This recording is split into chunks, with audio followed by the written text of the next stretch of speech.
እሳትና ውሃ እንደማይገናኙ ሁሉ ከሱ ጋር መጋባት አልችልም እናቴ። ከካንግጁን ጋር ፈጽሞ አልኖርም። እሱ እኮ አካል ጉዳተኛ ነው፣ አይሆንልኝም ስትል ኤሚሊ በቁጣ ተናገረች። የእንጀራ እናቷ ግን ሰርጉ እንዲሰረዝ አልፈለገችም። በኤሚሊ ቦታ ሴሊን ተክታ ለካንግጁን ልትድራት ወሰነች። ሴሊ እያለቀሰች ብትለምናትም የሚሰማት ግን አልነበረም። በዙሪያቸው ያሉ ሰዎች ሁሉ ይህ ጋብቻ የሴሊን የወደፊት ተስፋ ማብቂያ መስሎ ይታያቸው ነበረ። ደግሞስ ማን ነው ሙሉ ሕይወቱን ከተሽከርካሪ ወንበር ጋር ለተሳሰረ ሰው ማሳለፍ የሚፈልገው? ነገር ግን ማንም የማያውቀው ነገር ቢኖር ባለሀብቱ ካንግጁን ታላቅ ሚስጥር ደብቆ እንደነበረ ነው። ያ ሚስጥር ይፋ በሚሆንበት ጊዜ ደግሞ እሱን የከዱ ሰዎች በውሳኔያቸው መራር ጸጸትን ይቀምሳሉ። ሰላም ውድ የዚህ ቻናል ቤተሰቦች፣ ወደ ታሪካችን ከመግባታችን በፊት ቤተሰቦቻችሁ በፍጹም የማትፈልጉትን ጋብቻ እንድትፈጽሙ ቢያስገድዷችሁ ምን ታደርጋላችሁ? አስተያየቶቻችሁን ከየት ሀገር ሆናችሁ እንደምትመለከቱ ጭምር በኮሜንት መስጫ ላይ ያሳውቁኝ። ብዙዎቻችሁ ለምንድነው አንተ የምታሳየን አንተን አንፈልግም እያላችሁ ነው። ነገር ግን የብዙ ሰዎች ቻናል ኤአይ ነው የሚተርክላችሁ እያለ እየዘጋባቸው ይገኛል። የኔ ቻናልም ሊዘጋ አንድ ማስጠንቀቂያ ብቻ ነው የቀረው። ስለዚህ በትዕግስት እንድትጠብቁኝና ነገሮች እስከሚስተካከሉ አብራችሁኝ በዚህ መልኩ እንድትቀጥሉ በትህትና ጠይቃለሁ። አሁን ወደ ታሪኩ እንቀጥል። የጠዋቱ ፀሐይ በሪቻርድ መኖሪያ ቤት ላይ ፈንድቋል። ነገር ግን ከወትሮ በተለየ መልኩ ቤቱ ጨለም ብሎ ነበረ። ከሳምንት በፊት ባለሀብት ካንግጁን በአስፈሪ አደጋ ምክንያት አካል ጉዳተኛ መሆኑ አገሩን በሙሉ አነጋገረው። ለወራት የመገናኛ ብዙሃን መነጋገሪያ የነበረው ሰርግ አሁን በሪቻርድ መኖሪያ ቤት ውስጥ ብቸኛ የጭንቀት ርዕስ ሆነ። ከማንም በላይ ደግሞ ኤሚሊ ተጨንቃለች። ከአደጋው በፊት ከካንግጁን ጋር የታጨችው እሷ ነበረች። የሰርጉ ዝግጅት ተጠናቆ ነበረ። አሁን ግን ከሱ ጋር ምንም አይነት ግንኙነት እንዲኖራት አልፈለገችም። ሴሊን የቁርስ ዕቃዎችን ወደ ማብሰያ ቤት ካስገባች በኋላ ጠረጴዛውን ለማጽዳት ተመለሰች። በቤት ውስጥ የምታደርጋቸው እንቅስቃሴዎች ሁሉ ከሞላ ጎደል በማንም አይስተዋሉም። አባቷ ከሞተባት ጊዜ ጀምሮ በቤት ውስጥ ያሉ ቦታዎች ይሄው ነበሩ። እንጀራ እናቷ ቪክቶር ቤቱን በሙሉ በቁጥጥር ስር አድርገዋለች። የቪክቶር ውድ ልጅ ኤሚሊ ሁሉንም አይነት መብትና ድሎት ስታገኝ፣ ሴሊን ግን የቤቱን ስራ ሁሉ እንድትሸከም ተደርጋለች። የሪቻርድን ሀብት የገነባው ሰው ልጅ የገዛ አባቷ ቤት ውስጥ ዋጋ ቢስ ሆና ቀረች። ቀኑ እየገፋ ሲሄድ የኤሚሊ ማንጎራጎር እየጨመረ መጣ። ሙሉ ሕይወቷን በተሽከርካሪ ወንበር ላይ የሚኖርን ሰው በመንከባከብ ማሳለፍ እንደማትፈልግ አጥብቃ ተናገረች። እናቷ ኤሚሊን ሳታቋርጥ አዳምጣት ነበረ። ሐሳቧን ልትቀይርም አልሞከረችም። ይልቁንም በጸጥታ ተቀምጣ ሴሊን ከአንድ ክፍል ወደ ሌላ ክፍል ስትዘዋወር ተከታተላት ነበር። በክፍል ውስጥ አንድ እንግዳ የሆነ ጸጥታ ሰፈነ። ከዛም ቪክቶር ቀስ ብላ ከቆመችበት ተነሳች። ሴሊን የመጨረሻ ሳህን ከጠረጴዛው ላይ አንስታ እስክታስቀምጠው ድረስ አይኖቿ አልተንቀሳቀሱባትም። ከዛም ተከተይኝ አለቻት። ሴሊን ሌላ የቤት ስራ ልሰጣት እንደሆነ በማሰብ በዝምታ ተከተለቻት። ነገር ግን እንጀራ እናቷ በዛች ቅጽበት ሕይወቷን ለዘላለም የሚቀይር ከባድ ሸክም በትከሻዋ ላይ ልትጭንባት እንደሆነ አላወቀችም። ሁለቱም ሳሎን ከገቡ በኋላ በሩን ከኋላ ዘጋችው። ክፍሉ ለጥቂት ጊዜ በጸጥታ ተዋጠ። ቪክቶር ወደ መስኮቱ ተጠግታ የውጩን አትክልት ስፍራ ታስተውል ነበረ። ቃላቶቿን በጥንቃቄ የምትመርጥ ትመስላለች። ሴሊን በዝምታ ጠበቀቻት። ባለፉት ዓመታት ንግግር አለማቋረጥ በጥሩ ሁኔታ ተምራለች። በመጨረሻም ቪክቶር ጸጥታውን ሰበረችው። ኤሚሊ ከካንግጁን ጋር አትጋባም አለች። ይህ ድንገተኛ መግለጫ ሴሊን አስደነገጣት። ስለ ካንግጁን አደጋ ሰምታለች። ሙሉ ሀገሩ ያወቀው ጉዳይ ነበረ። ነገር ግን ይህ አደጋ ከወራት በፊት የተወሰነውን ጋብቻ ለማፍረስ በቂ ምክንያት ይሆናል ብላ አላሰበችም። የሪቻርድ ቤተሰቦች ሁላቸውም ቃል ገብተው ነበረ። አሁን ከውል መውጣት የቤተሰብን ስም ያበላሻል፣ ዓመታት የፈጀውን መልካም ግንኙነትንም ያፈርሰዋል። ቪክቶሪ ደግሞ ይህ እንዲሆን አልፈቀደችም። ቪክቶሪ ቀስ ብላ ወደ ሴሊን ዞረች። ፊቷ እንደ ወትሮ አሁንም ቀዝቃዛ ነበረ። ሰርጉ ግን አይቀርም አለች። ከዛም ደሟን የሚያቀዘቅዝ ያ ቃል ከቪክቶሪያ አንደበት ወጣ። ሴሊ ግራ በመጋባት ፊቷን አጨማደደች። ቪክቶሪያ ምን ማለት እንደሆነ አልገባትም። ከዛም ደሟን የሚያቀዘቅዝ ያ ቃል ከቪክቶሪያ አንደበት ወጣ። ሙሽራዋ አንቺ ነሽ አለቻት። ክፍሉ ጭጭ አለ። ሴሊን የቀለደች መስሏት የቪክቶርን ፊት በጉጉት ተመለከተችው። ነገር ግን በፊቷ ላይ ምንም አይነት የጨዋታ ምልክት አልነበረም። እምቢ ለማለት ሞከረች። ነገር ግን ቃላቶቿ በአንደበቷ ሳይወጡ ቪክቶሪያ አቋረጠቻት። ውሳኔው ተወስኗል። ሴሊን የተጠየቀች ሳይሆን የተነገራት ነበረች። ሴሊን ማመን አቅቷት ለጥቂት ሰከንዶች ያህል ቪክቶሪያን ተመለከተቻት። ድምጿ ፈጽሞ ሊወጣ አልቻለም። ከካንግ ጁን ጋር መጋባት ነገሩ ጭንቅላቷ ውስጥ ሊገባ አልቻለም። አይታው አታውቅም። ከአደጋው በኋላ በዜና ከተነገረው ውጭ ስለሱ ምንም የምታውቀው ነገር የለም። በአንድ ወቅት በመላው አገሯ ይደነቅ የነበረ ሰው ነው። አሁን መጪው ዕድሉ ከተሽከርካሪ ወንበር ጋር ሆኗል። ቪክቶሪያ ደግሞ የሱ ሚስት እንድትሆን ትጠብቃታለች። ሴሊን ቀስ ብላ ራሷን ነቀነቀች። ልታደርገው አትችልም። ሙሉ ሕይወቷን ለማያውቁት ሰው አሳልፋ መስጠት አትችልም። በተለይ ውሳኔው የእሷ ባልሆነ ሁኔታ። ቪክቶሪያ ፈገግ አለች። ነገር ግን የደግነት ፈገግታ አልነበረም። ጥያቄውን ሳይጠይቁ መልሱን ቀድሞ የሚያውቅ ሰው አይነት ፈገግታ ነበረ። ሴሊን ልታመጣው የማትችለው አንድ መራር እውነታ አሳሰበቻት። ምንም አይነት አማራጭ ወይም ደግሞ የምትሄድበት ቦታ እንደሌላት። የሴሊን አባት ከመሞቱ በፊት አብዛኛውን ሀብቱን፣ መኖሪያ ቤቱንና ንግዶችን ለሴሊን ነበር የተወሰነላት። ከሞተ በኋላ ግን ቪክቶሪያ የንብረቱን አስተዳደር በሙሉ በቁጥጥር ስር አደረገች። ህጋዊ ሂደቱ ሲጠናቀቅ በሴሊን ስም የተተወው ምንም አይነት ነገር አልነበረም። ለዓመታት ሴሊን አባቷ በገነባው መኖሪያ ቤት ውስጥ ስትኖር የኖረችው ሁልጊዜ ቤቷ እንደሆነ በማሰብ ነበረ። እውነታው ግን በጣም ጨካኝ ነበረ። ከዛ እንድትኖር የተደረገው ቪክቶሪያ ስለፈቀደች ብቻ ነበረ። በመጨረሻም ቪክቶሪያ ይህንን ጋብቻ ካልተቀበልሽ ዛሬውኑ ከዚህ ቤት ትወጫለሽ አለቻት። ክፍሉ በጸጥታ ተዋጠ። ሴሊኒ በሳሎኑ ዙሪያውን ተመለከተችው። እያንዳንዱ ግድብ የአባቷን ትዝታ ይዟል። እያንዳንዱ ጥግ ያደገችበት ብቸኛው ቤት ያስታውሳታል። ከዛ ነቅሎ መውጣት ማለት ከአባቷ የቀራት የመጨረሻ ዕቃ ጥሎ መሄድ ማለት ነው። በዓይኖቿ ውስጥ እንባ ተሞሉ። ከጥቂት ዝምታ በኋላ ቀስ ብላ ራሷን ደፋች። ቪክቶሪያ የፈለገችውን መልስ አገኘች። ሰርጉ ከአንድ ወር በኋላ ይፈጸማል። ውድ የታሪካችን ተመልካቾች፣ ታሪኩ ከተመቻችሁ ቪክቶሪያን ትቃወማት ነበር ወይንስ ደግሞ በግድ በተጫነችባት ጋብቻ ተስማሙ ነበረ? አስተያየቶቻችሁን ኮሜንት ላይ አስቀምጡልኝ። ሴሊኒ ካሰበችው በላይ አንድ ወሩ በፍጥነት አለፈ። ለእህቷ ተዘጋጅቶ የነበረው ሰርግ አሁን በጸጥታ የእሷ ሆኗል። በሙሽራዋ ክፍል ውስጥ የውበት ባለሙያዎች በሰርግ ልብስ ላይ የመጨረሻው ማስተካከያ ያደረጉ። ሁሉም ነገር ፍጹም ነበረ። የሙሽራዋ ነገር ብቻ ጎድሎ ሁሉም ነገር ተሟልቷል።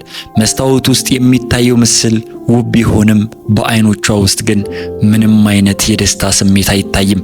ይልቁንም ጥርጣሬና ጭንቀት ብቻ ይንጸባረቃል። በውጭ በኩል ሁለት ታላላቅ ቤተሰቦች ጥሪ የተደረገላቸው እንግዶች ሰፊውን የሰርግ አዳራሽ ሞልተውታል። ለነሱ ይህ በሁለት ተጽዕኖ ፈጣሪ ቤተሰቦች መካከል የሚደረግ ሌላኛው ታላቅ ጋብቻ ብቻ ነው። ነገር ግን ከመጋረጃው ጀርባ የቆመችው ሙሽራ በመጀመሪያው ዕቅድ ውስጥ ጨርሶ እንዳልነበረች የሚያውቁት ጥቂቶች ብቻ ናቸው። የሰርጉ ሙዚቃ ሲከፈት በሮቹ ቀስ ብለው ተከፈቱ። ሴሊን የአበባ እቅፏን ጥብቅ አድርጋ በመያዝ የመጀመሪያውን እርምጃ ወደፊት ተራመደች። የሁሉም ሰው አይን ወደ እሷ ዞረ። በረጅሙ ወንበር ላይ መጨረሻ ላይ ሊቀመንበር ቻ ካንግ ጁን በዊልቸር ላይ ሆኖ በጸጥታ ይጠብቃታል። ለመጀመሪያ ጊዜ አይን ለአይን ተገናኙ። ሴሊን በእሱ ምሬት ወይም ደግሞ ቁጣን ጠብቃ ነበረ። ነገር ግን ያገኘችው እርጉብና ስሜቱን በቀላሉ ማንበብ የሚቻለውን ሰው ነው። ስነ ስርዓቱ በጥድፊያና በስሜት መናወጥ ውስጥ አልፈጸመም። ሴሊን ለጠበቀችው ጥያቄ ሁሉ መልስ ሰጣት። የጋብቻ ምዝገባውን ፈረመች። የጋብቻ ቀለበቱን ተቀበለች። ሁነቱ ሁሉ እንዴት ያህል በፍጥነት እንደተከናወነ ሙሉ በሙሉ ሳታስተውል ከሴሊን ሪቻርድ ወደ ሴሊንቻ ተቀየረች። ስነ ስርዓቱ ሲጠናቀቅ የአዳራሹ አየር በጨበጣ ድምፅ ተሞላ። እንግዶቹ አንዱ ከሌላው እየተከታተሉ የእንኳን ደስ አላችሁ መልእክትን ለማስተላለፍ ወደፊት ቀረቡ። ካንግ ጁን እያንዳንዱን ምስጋና በጸጥታና በትህትና ተቀበለ። ብዙም አይናገርም። ፈገግታውም ቢሆን ቀስ ያለ ነበረ። ሆኖም ወደ እርሱ የቀረበ ሰው ሁሉ በገንዘብ ሊገዛ የማይቻል ታላቅ አክብሮት እያሳየው ነበረ። ሴሊን ይህንን ወዲያውኑ አስተዋለች። በዊልቸር ላይ የተወሰነ ቢሆንም ሊቀመንበር ቻ ካንግ ጁን አሁንም ቢሆን የረጋ ግርማ ሞገስ ነበረው። ብዙ ሳይቆይ ሰርጉ ተጠናቀቀ። አዲስ ተጋቢዎች የፎቶ ካሜራ ብልጭልጭታ በየአቅጣጫው እያበራ ደህንነት ጥበቃዎች ተከበው አዳራሹን ለቀው ወጡ። በመንገዱ ላይ ሁለቱም ምንም አልተነጋገሩም። በመካከላቸው ያለው ጸጥታ ግን እንግዳ በሆነ መንገድ ሰላማዊ ነበረ። ከአንድ ሰዓት በኋላ መኪና ያቆሙበት ግዙፉ የብረት በር ፊት ለፊት ቆመ። ከበሩ ባሻገር የቻ ቤተሰብ መኖሪያ ቤት ይታያል። ሴሊን ከመስኮት በኩል ተመለከተች። የአካል ጉዳት የገጠመው ባለ ሀብት ጋር ለመጋባት ራሷን አዘጋጅታ ነበረ። ከነዚህ በሮች በስተጀርባ የሚጠብቃት ሕይወት ግን ጨርሶ አልገመተችውም ነበር። ግዙፉ በር ቀስ ብሎ ሲከፈት ሴሊን ቀደም ሲል አይታው የማታውቀው ያህል ግዙፍና ውብ የሆነ ቤተ መንግስት መሰል መኖሪያ ቤት ተመለከተች። የሪቻርድ ቤተሰብ መኖሪያ ቤት እንኳን ከዚህ ጋር ሊወዳደር አይችልም። በግቢው ውስጥ ዘመናዊ መኪኖች ተሰልፈዋል። ወጥ የሆኑ አልባሳት የለበሱ አገልጋዮች በመግቢያ ላይ በረድፍ ቆመዋል። የካንግ ጁን መኪና እንደቆመ የአገልጋዩ ቡድን በሙሉ በአንድነት ራሳቸውን ዝቅ አድርገው እጅ ነሱ። ወደ ቤቶ እንኳን ደህና መጡ ሊቀመንበር አሉ። ሴሊን በዝምታ ትከታተል ነበር። ካንግ ጁን አደጋ ከገጠመው ጀምሮ ሚዲያዎች ሕይወቱ እንዳበቃለት አድርገው ይስሉት ነበረ። እዛ ስትደርስ ግን ያየችው ሙሉ በሙሉ የተለየ ነገር ነው። አንድ ሰው በእሱ ላይ የህሊና እዘን አላሳየም። ይልቁንም የማይወላውል ታላቅ አክብሮት ይመለከቱት ነበረ። ሰራተኞቹ አዲስ ተጋቢዎችን ወደ ቤታቸው ሲቀበሏቸው ካንግ ጁን የሴሊን የጭንቀት ስሜት አስተዋለ። እርሷም ራሷን ለማረጋጋትና ለማመቻቸት የሚያስፈልጋትን ጊዜ ሁሉ እንድትወስድ በሰላማዊ መንገድ ነገራት። ምንም አይነት ማስገደድ፣ መጠበቅ ወይም ደግሞ ቅሬታ አላሳያትም። የረጋ ማረጋገጫ ብቻ ነበር የሰጣት። ይህ በጣም ቀላል የሆነ በጎ አቀባበል ቢሆንም ለሴሊን ግን በብዙ ዓመታት ውስጥ ካገኘችው ደግነት ሁሉ በላይ ነበረ። ካንግ ጁን በኮሪደር በኩል ሲያልፍ እያየች በልቧ ሰዎች ስለዚህ ሰው የተናገሩት ነገር በሙሉ ስህተት ነው ይሆን ስትል አሰበች። ቀናት ቀስ በቀስ ወደ ሳምንታት ተቀየሩ። ቀናት ባለፉ ቁጥር ሴሊን ስለ ካንግ ጁን የነበራትን ግምት ምን ያህል የተሳሳተ እንደነበረ ተረዳች። ትኩረቷን በፍጹም ጠይቆ አያውቅም። እንድትንከባከበው አልጠየቃትም፣ ወይም ደግሞ ጋብቻቸው በግዳጅ እንደተጀመረ አያስታውሳትም። ይልቁንም እርሷ ባለመደችው የረጋ አክብሮት አስተናገዳት። በየጠዋቱ አብረው ቁርስ ይበላሉ። በየምሽቱም በምግብ ጠረጴዛ ፊት ለፊት ይቀመጣሉ። ጨዋታዎች ረጅም ባይሆኑም ሁልጊዜ ደግነት የተሞላባቸው ነበሩ። በመካከላቸው ያለው እንግዳነት ቀስ በቀስ እየጠፋ መጣ። ሴሊን ወደዚህ ጋብቻ ያመጣቸው ፍርሃት አብሮ ከሰመ። የቻ ቤተሰብ መኖሪያ ከሪቻርድ ቤተሰብ የተለየ ነበረ።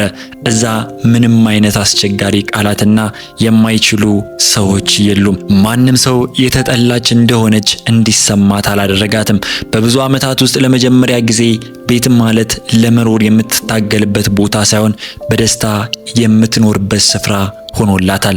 ሳታውቀው ሴሊን እያንዳንዱ አዲስ ቀን በጉጉት መጠበቅ ጀመረች። ሳምንታት ወደ ወራት ተቀየሩ። በቻ መኖሪያ ቤት ውስጥ ያለው ሕይወት ወደ ሰላማዊ የዕለት ተዕለት ፍሰት ተቀየረ። ከዛም በአንድ ጠዋት ካንግጁን ወደ ድርጅቱ ስራ ተመለሰ። በየቀኑ አሽከርካሪው ወደ ቻ ግሩፕ ዋና መስሪያ ቤት ይወስደዋል። አመሻሽ ላይ ደግሞ ወደ ሴሊን ይመልሰዋል። ይህም አደጋው ህይወቱን ቢቀይረውም ለአመታት የገነባው ድርጅት ፈጽሞ እንዳልተው ማሳያ ነበረ። ነገር ግን ሁሉም ሰው የእሱ ያህል ጽናት አልነበረውም። የካንግጁን መመለስ በትኩረት ከተከታተሉት መካከል የአጎቱ ልጅ ዋናው ነበረ። ለአመታት የቻ ቤተሰብ ትክክለኛ ወራሽ በሆነው የካንግጁን ጥላ ስር ሲኖር ቆይቷል። አደጋው ግን ሁሉንም ነገር ቀየረው። ለመጀመሪያ ጊዜ የሊቀመንበሩ ወንበር ለራሱ መወሰድ እድል አየ። በሚስጥር አመራር ቦርድ አባላት ጋር መገናኘት ጀመረ። አንድ ውይይት ወደ ሁለት የነበረው ወደ 5 አደገ። ብዙ ሳይቆዩ በድርጅት ውስጥ ጥርጣሬዎች መሰራጨት ጀመሩ። አንዳንዶቹ በዊልቸር የተወሰነ ሰው አሁንም ቢሆን የኮሪያ ግዙፍ ድርጅትን መምራት ይችላል ወይ ብለው ጠየቁ። ሌሎች ደግሞ አዲስ መሪ የሚሾምበት ጊዜ አሁን ነው ወይ በማለት ተከራከሩ። ድምጾቻቸው በየሳምንቱ እየጎሉ መጡ። በመጨረሻም ስለ ቻ ግሩፕ የወደፊት ዕጣ ፋንታ ለመወያየት ድንገተኛ የቦርድ ስብሰባ ተጠራ። በሀቅ ደረጃ ግን ስብሰባው አንድ ዓላማ ብቻ ነበረው። እሱም ሊቀመንበር ቻ ካንግጁንን ከስልጣን ማውረድ ነበረ። ነገር ግን ደካማ ነው ብለው ያሰቡት ሰው አጠቃላይ ሂደቱን ከመጀመሪያው አንስቶ በሚስጥር ይከታተል እንደነበረ ማንም አላወቀም። የድንገተኛው የቦርድ ስብሰባ ቀን ደረሰ። የቻ ግሩፕ ዋና መስሪያ ቤት ውስጥ ባለው የስብሰባ አዳራሽ ውስጥ የተለየ ውጥረት ሰፍኖ ነበረ። እያንዳንዱ ዳይሬክተር እንዲገኝ ታዞ ነበረ። ምክንያቱም ማንም አልጠየቀም። ለሳምንታት ስለ ሊቀመንበር ካንግጁን የወደፊት ሁኔታ የሚወሩ ወሬዎች በድርጅቱ ውስጥ ሲናፈሱ ቆይተዋል። ስብሰባው ሲጀመር ጥቂት የማይባሉ ሰዎች ምን ሊፈጠር እንደሆነ ያውቁ ነበረ። የካንግጁን የአጎት ልጅ ከመቀመጫው ቀስ ብሎ ተነሳ። ሙሉ በሙሉ በተሞላ አዳራሽ ውስጥ ለተሰበሰቡት ንግግር ማድረግ ጀመረ። ስለ ድርጅቱ የወደፊት ሁኔታ፣ ስለ መረጋጋቱና ስለ ስሙ ተናገረ። በመቀጠል ወሬውን ወደ ካንግጁን አዞረው። አደጋው ሁሉንም ነገር እንደቀየረው ገለጸ። የኮሪያን ታላቅ ድርጅት መምራት ጥንካሬን፣ ግርማና አስተማማኝነትን እንደሚጠይቅ ተናገረ። ሁኔታው የሚያሳዝን ቢሆንም ሊቀመንበር ካንግጁን ከእንግዲህ ያን ኃላፊነት መሸከም አይችልም ብሎ እንደሚገልጽ ገለጸ። አዳራሹ በጸጥታ ተዋጠ። ከዛም አንዱ ዳይሬክተር ከሌላው በመከተል ድጋፋቸውን ገለጹ። ካንግጁን ለዓመታት ያመናቸው ሰዎች አሁን በአጎቱ ልጅ በኩል ቆመ። በደቂቃዎች ውስጥ የስብሰባው ውጤት የተወሰነ ይመስል ነበረ። የቦርድ ሊቀመንበር ክፍሉን ቃኘ። ሁሉም ተነጋግረው መጨረሻቸውን አረጋግጦ ድምፅ አሰጣጡን ለመጀመር ተዘጋጀ። ከዛች ቅጽበት የስብሰባ አዳራሹ በሮች ተከፈቱ። የእግር ዳና ድምፅ በክፍሉ ውስጥ አስተጋባ። የሁሉም ሰው ስራ ወደ መግቢያ ዞረ። ሊያዩት ላለው ነገር ማንም አልተዘጋጀም ነበረ። ካንግጁን በዊልቸር ሳይሆን በራሱ 2 እግሮች እየተራመደ ወደ ስብሰባ አዳራሹ ዘለቀ። በክፍሉ ውስጥ ታላቅ ጸጥታ ሰፈነ። በርካታ ዳይሬክተሮች ካሉበት በድንገት በመነሳት ሁኔታውን በማመንታት ተመለከቱ። የአጎቱ ልጅ ከቆመበት ደንዝዞ ቀረ። በፊት ላይ ይንጸባረቅ የነበረው መተማመን በቅጽበት ጠፋ። ካንግጁን ምንም ሳይናገር ወደ ጠረጴዛው መሪ ቦታ በመሄድ በረጋ መንፈስ ተቀመጠ። ከዛም ጸጥታውን በመስበር ይህ ስብሰባ ስለ እኔ ይመስለኛል አለ። ማንም መልስ አልሰጠም። መስጠትም አያስፈልጋቸው ነበር። ካንግጁን በስብሰባው አዳራሽ ውስጥ ያሉትን ሰዎች በዝግታ ተመለከተ። ማንም አይኑን ማየት አልቻለም። ከጥቂት ደቂቃዎች በፊት የሱን አመራር ሲጠራጠሩ የነበሩ ዳይሬክተሮች አሁን ሙሉ በሙሉ በጸጥታ ተዋጠዋል። በኮንፈረንስ ጠረጴዛው ላይ አንድ ፋይል በረጋ መንፈስ አስቀመጠ። ለወራት የተደረገው ምርመራ ወደዚች ወሳኝ ቅጽበት ደርሶ ነበረ። በፋይል ውስጥ የፋይናንስ መረጃ፣ የስልክ ምዝገባዎችና የሰው ምስክርነት ይገኝበታል። እያንዳንዱ ማስረጃ የሚያመለክተው ወደ አንድ ሰው ነበረ። እሱም ያጎቱ ልጅ ነው። የካንግጁንን ሕይወት ሊያጠፋ ተቃርቦ የነበረው አደጋ በድንገት የተከሰተ አልነበረም። ይልቁንም በጥንቃቄ የተከናወነ ሴራ ነበረ። ካንግጁን በእግሩ የመራመድ ብቃትን መልሶ ካገኘ ወራት አልፈውታል። ነገር ግን ማንም አሁን ታማኝ እንደሆነ እስኪያረጋግጥ ድረስ ነገሩን በሚስጥር ለመያዝ መረጠ። አዳራሹ በጩኸትና በድንጋጤ ተሞላ። አንዳንድ ዳይሬክተሮች ማስረጃውን በመገረም ሲመለከቱት፣ ሌሎች ደግሞ በዝምታ ራሳቸውን ዝቅ አደረጉ። ስብሰባው እንዲህ አይነት አቅጣጫ ይይዛል ብሎ ማንም አልጠበቀም ነበር። ካንግ ጁን ወደ መግቢያው ተመለከተ። የስብሰባው አዳራሽ በሮች ተከፈቱ። የድርጅቱ የደህንነት አባላት ከፖሊስ ጋር አብረው ገቡ። ያለምንም ተጨማሪ ንግግር ያጎቱ ልጅ በቁጥጥር ስር ውሎ ተወሰደ። አዳራሹ እንደገና በጸጥታ ተዋጠ። የካንግ ጁን አይኖች የቀሩትን ዳይሬክተሮች በዝግታ ተመለከቱ። አሁንም በዚህ ጠረጴዛ ዙሪያ የመቀመጥ መብት ያለው ማን እንደሆነ በደንብ አውቃለሁ አለ። ማንም መልስ አልሰጠም። ሊከላከሉት የሚችሉት ነገር አልነበራቸውም። ሊቀመንበር ቻ ካንግ ጁንን ከስልጣን ለማውረድ የተጠራው ስብሰባ እያንዳንዱ ክህደት በግልጽ ተጋልጦ ተጠናቀቀ። በቻ ግሩፕ ውስጥ የተከሰተው ነገር በጥቂት ሰዓታት ውስጥ በሀገሪቱ ተሰራጨ። ሁሉም ዋና ዋና የዜና አውታሮች አንድ አይነት ርዕስ አስተላለፉ። ሊቀመንበር ካንግ ጁን በራሱ እግሮች እየተራመደ ወደ ድንገተኛው የቦርድ ስብሰባ በመግባት የከዱትን ሰዎች አጋልጦ ቦታውን መልሶ ተቆጣጠረ። እንደ ሁሉም ሰው ሴሊምም ዜናውን በድንጋጤ በዝምታ ተከታተለች። የነገሩን እውነታ የተረዳችው ያኔ ነበረ። ካንግ ጁን የመራመድ ብቃቱን መልሶ ካገኘ ወራት እንደሆኑትና ለደረሰበት አደጋ ተጠያቂ የሆኑት ሰዎች እስኪያወጣ ድረስ ሚስጥሩን ጠብቆ እንደቆየ አወቀች። ከዛም ራቅ ብሎ በሪቻርድ መኖሪያ ቤት የሴሌን እንጀራ እናትና የእንጀራ እህቷ ስርጭቱን ይከታተሉ ነበረ። ሁለቱም ምንም አልተናገሩም። ከጥቂት ወራት በፊት የሴሌን ሕይወት እንዳበቃላት አምነው ነበረ። አሁን ግን አቅም የለውም ብለው የናቁት ባለሀብት በመላው ሀገሪቱ ፊት በራሱ እግሮች ቆሟል። ኤሚሊ ቴሌቪዥኑን በማመንታት ስትመለከት ቪክቶሪያ በቆመችበት ደንዝዛ ቀረች። ሴሊንን ወደ ዛጋ ብቻ እንዲገባ ማስገደዳቸው የህይወታቸው ትልቅ ስህተት እንደነበረ ለመጀመሪያ ጊዜ ማሰብ ጀመሩ። ከዛም ምሽት ካንግ ጁን ወደ ቤቱ ተመለሰ። መኖሪያ ቤቱ በተለየ ጸጥታ ሰፍኖበታል። ከተጋቡ ጀምሮ ለመጀመሪያ ጊዜ ሁለቱም ምን ማለት እንዳለባቸው አላወቁም። ሴኒን ለረጅም ጊዜ ተመለከተችው። ደህንነቱ መመለሱ አልተቆጣችም። ይልቁንም እንደዚህ ያለ ከባድ ሚስጥር ለምን ያህል ጊዜ ብቻውን እንደተሸከመው ለመረዳት እየሞከረች ነበር። ካንግ ጁን የተሳሳተ ሰውን ማመን ህይወቱን ሊያሳጣው ተቃርቦ እንደነበረ በረጋ መንፈስ አመነ። ለቅርብ ሰዎች እውነቱን መደበቅ ቢኖርም እንኳን ያንን ስህተት ሁለተኛ የመድገም አደጋ መውሰድ አልፈለገም። ክፍሉ እንደገና በጸጥታ ተዋጠ። ከዛም ሴሊኒ ባለፉት ወራት ውስጥ ያወቀችውን ሰው ሁሉ አሰበች። ምንም አይነት ምክንያት ሳይኖረው በደግነት ያናገራትን፣ አንድም ቀን የተጠላች እንደሆነች እንዲሰማት ያላደረገውን ሰው አሰበች። ያ ሁሉ ትወና አልነበረም። ሚስጥር ሆኖ የቆየው የእግር ማገገም ብቻ ነበረ። በፊቷ ላይ ቀስ ብሎ ፈገግታ ታየ። ለመጀመሪያ ጊዜ ያገባችውን ሰው እውነተኛ ማንነት ተረዳች። ካንግ ጁንም ቢሆን ከአሁን በኋላ ሁሉንም ነገር ብቻውን መሸከም እንደሌለበት አወቀ። ከጥቂት ቀናት በኋላ ካንግ ጁን ሴሊን አብራው ወደ ቻ ግሩፕ እንድትሄድ ጠየቃት። እርሷ ሌላ ተራ ጉብኝት መስሏት ነበረ። ነገር ግን ቢሮው ውስጥ የህግ ባለሙያዎች ቡድኖች ይጠብቃቸው ነበረ። ሴሊን እንደገባች ሁሉም ተነስተው ሰላምታ ሰጧት። ግራ በመጋባት በጸጥታ ተቀመጠች። ከህግ ባለሙያዎች አንዱ ወፍራም ፋይል በጠረጴዛው ላይ አስቀመጠ። ለወራት ካንግ ጁን የህግ ቡድኑ ከሪቻርድ ሀብት ጋር የተያያዘ ሰነዶችን በሙሉ እንዲመረምር አዞት ነበረ። ያገኙት ነገር ግን ሁሉንም ነገር ቀየረው። የሪቻርድን ሀብት በቪክቶሪ ቁጥጥር ስር ያደረጉት ሰነዶች እውነተኛ ፍላጎትን የሚያንጸባርቁ አልነበሩም። እውነተኛው የመጀመሪያ ኑዛዜ በመጨረሻ ተገኘ። ይህም ሪቻርድ አብዛኛው ሀብቱ ለአንዲት ሴት ልጅ ለሊሲን ለመውረስ አስቦ እንደነበር አረጋገጠ። መኖሪያ ቤቱ፣ ንግዶቹ እና ንብረቶቹ ቪክቶሪያ ለዓመታት ስትቆጣጠራቸው የነበሩ ነገሮች በሙሉ ከመጀመሪያው የሴሊን ነበሩ። ለረጅም ጊዜ ምንም መናገር አልቻለችም። አባቷ ምን እንዳልተወላት ለማሰብ ለዓመታት ኖረች። አሁን ግን እውነቱን አወቀች። አባቷ ጨርሶ አልረሳትም ነበር። ካንግ ጁን ፋይሉን በዝግታ ዘጋው። የህግ ክሱ ወዲያውኑ ይጀመራል። ከዛም ጊዜ እንጀራ እናቷ በተፎካከሩ ሰነዶች በስተጀርባ መሸሸግ አትችልም። ከጥቂት ሳምንታት በኋላ ቪክቶሪያና ኤሚሊ በሙሉ መተማመን ወደ ፍርድ ቤት ገቡ። ለዓመታት የሪቻርድ ሀብት የነሱ ይመስል ኖረዋል። ነገሩ ይቀየራል ብለው ጨርሰው አላሰቡም ነበር። ሴሊን ከካንግ ጁን ጎን ሆና ደረሰች። ከዛም ጊዜ በሪቻርድ መኖሪያ ቤት ብቻዋን ትቆም የነበረችው ያቺ የፈራት ወጣት አልነበረችም። እውነቱን ያወቀች ያህል በረጋ መተማመን ወደ ችሎቱ ገባች። ችሎቱ ተጀመረ። የካንግ ጁን የህግ ቡድን እውነተኛውን የኑዛዜ ሰነድ አቀረበ። የችሎቱ አዳራሽ በጸጥታ ተዋጠ። ለመጀመሪያ ጊዜ ሁሉም ሰው ሪቻርድ ከመሞቱ በፊት የነበረው እውነተኛ ፍላጎት ተመለከተ። የአብዛኛው ሀብት ባለቤት ሁልጊዜም ሴሌን ነበረች።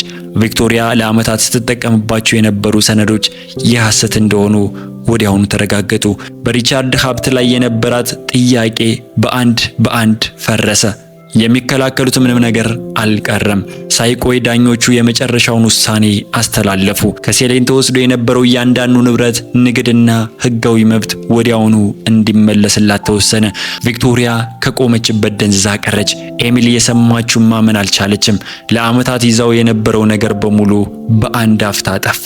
ሴሊኒ ከካንግጁን ጋር ከፍርድ ቤት ስትወጣ ለጥቂት ቅጽበት ቆም አለች። ለዓመታት አባቷ እንደረሳት አምና ነበረ። አሁን ግን እውነቱን ተረዳች። ጨርሶ አልረሳትም። ለአንዲት ልጅ ይመኘው የነበረው ብሩህ ተስፋ ወደ እሷ ለመድረስ ጊዜ ወሰደ እንጂ አልቀረም። ከፍርድ ቤቱ ውሳኔ ከጥቂት ቀናት በኋላ ሁለት ያልተጠበቁ እንግዶች ወደ ቻ መኖሪያ ቤት መጡ። ቪክቶሪያና ኤሚሊ ከበሩ ውጭ ቆመው ነበረ። ቀደም ሲል የነበራቸው መተማመን አሁን ጨርሶ አይታይም። ለማስጠንቀቅ ሲታገሉ የነበረው ነገር በሙሉ ጠፍቷል። ሴሊን ወደ ውጭ ስትወጣ ቪክቶሪያ የመጀመሪያዋ ሆና ራሷን ዝቅ አደረገች። ስህተት እንደሰራች አምና ይቅርታ እንድታደርግላት ጠየቀቻት። ኤሚሊ አጠገቧ በጸጥታ ቆማ የሴሊንን አይን ማየት አልቻለችም። ሴሊን ሳታቋርጥ አዳመጠቻት። ከዛም ከጀርባው ያለውን ቤተ መንግስት መሰል መኖሪያ ቤት ተመለከተች። ከጥቂት ወራት በፊት የራሷ ተስፋ የሌላት የፈራች ሙሽራ ሆና እዚያ ደርሳ ነበረ። አሁን ግን ከአባቷ ሞት በኋላ እውነተኛ ቤቷ እንደሆነ የተሰማት የመጀመሪያው ቦታ እርሱ ነው። ቀስ ብላ ወደ ቪክቶሪያ ዞረች። ነገሮች በፍጹም ሊታረሙ እንደማይችሉ ነገረቻቸው። ያጣቻቸው ዓመታት፣ የተወሰደባት ቤቷ እና አባቷ እንደተዋት በማሰብ ያሳለፈቻቸውን ጊዜያት በሙሉ በይቅርታ ሊደመሰሱ አይችሉም። ሰላም ተመኝችላቸዋለሁ፣ ነገር ግን ሕይወቷ ከአሁን በኋላ ከነሱ ጋር እንዳልሆነ ገለጸችላቸው። በዛም ሴሊን በዝግታ ወደ በሩ ተመለሰች። ቪክቶሪም ሆነ ኤሚሊ ሊያስቆሟት አልሞከሩም። በሮቹ ሲዘጉ በዝምታ ይከታተሉ ነበረ። ቪክቶሪያ ያጣችው በፍርድ ቤት ውሳኔ ምክንያት እንዳልሆነ የተረዳችው ያኔ ነበረ። ያጣችው ሪቻርድ እንድትጠብቃት በአደራ የሰጣትን ትንሽ ልጅ ከመንከባከብ ይልቅ ስግብግብነትን ከመረጠች ቅጽበት ነበረ። ያ ደግሞ ካጣችው ሀብት በተለየ መልኩ ምንም አይነት ፍርድ ቤት ሊመልስላት የማይችል ነገር ነበረ። ወራት አለፉ። ሕይወት ቀስ በቀስ ሴሊንና ካንግጁን ለረጅም ጊዜ ሲፈልጉት ወደ ነበረው ሰላም ተመለሰ። በካንግጁን ድጋፍ ሴሊን በስተመጨረሻ አባቷ ሁልጊዜ እንድትይዘው ይመኘው የነበረ ቦታ ተረከበች። የሪቻርድን ንግዶች የተረከበችው ያለፈውን ለማጥፋት ሳይሆን አባቷ የተውን ታሪክና ውርስ ለመጠበቅ ነበረ። ከጎኗ ሆኖ ካንግጁን የቻ ግሩፕን በዙሪያው ያሉትን ሰዎች አክብሮት ባስገኘ የረጋ ጥንካሬ መብራት ቀጠለ። ሴሊን ወደ ኋላ መለስ ብላ ስታስብ አትፈልገው ወደ ነበረው ጋብቻ በግዳጅ የገባችበት ቀን ብዙ ጊዜ ታስበዋለች። በዛ ጊዜ ተስፋዋ ሁሉ እንደተወሰደባት አምና ነበረ። ነገር ግን ያው ጋብቻ የሚገባትን ሕይወት እንድታገኝ ያደርጋታል ብላ ጨርሳ አልገመተችም ነበር። ካንግጁን ቢሆንም ከስሙ ከሀብቱ ወይም ደግሞ ከስልጣኑ በላይ የሚወደው ሰው ይኖር እንደሆነ ከእንግዲህ አልተጠራጠረም። መልሱን አግኝቷል። በስልጣን ወይም ደግሞ በማህበራዊ ደረጃ ሳይሆን ሕይወት ለመተው የሚያስችላት ምክንያት በሙሉ በሰጣት ጊዜ እንኳን ከጎኑ ለቆመች በመረጣት ሴት አማካኝነት መልሱን አግኝቷል። ሰላም ውድ የዚህ ቻናል ተከታታዮች፣ እናንተ በሷ ቦታ ቢሆን ይቅርታ ትሏቸው ነበረ ወይንስ ደግሞ ይቅርታ አትሏቸውም? የዛሬው ታሪካችን ይህንን ይመስል ነበር። በቀጣይ ባሪፍ ታሪክ እስከምንገናኝ ቸር ቆዩልኝ።